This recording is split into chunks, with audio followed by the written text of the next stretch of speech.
There's no way energy drinks can cause a false positive on a drug test. Actually, energy drinks can help you pass the test if you still have traces of drugs in your system. We analyzed the ingredients of the most popular energy drinks like Redbull, Monster, Rockstar, and others. Here's how the ingredients of these drinks can affect the drug test results. Caffeine is the primary ingredient of all energy drinks. It doesn't cause false positives but acts as a diuretic.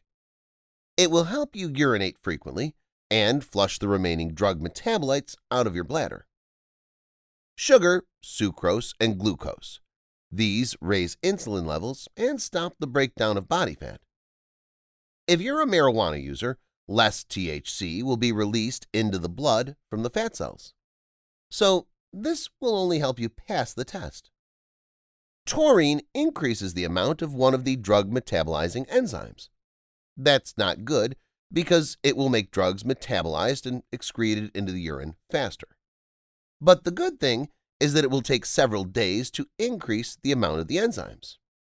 Sodium, magnesium, and calcium are minerals that don't affect drug test results. However, they will help keep the specific gravity of the urine within the normal range. Niacinamide. This ingredient slows the activity of drug metabolizing enzymes. This effect will also help as fewer drug metabolites will be excreted in the urine. Vitamins B6 and B12 will help to keep urine color normal. To conclude, it's safe to drink energy drinks before a drug test. They cannot cause false positives, but they can help you pass the test if you still have drug metabolites in your system.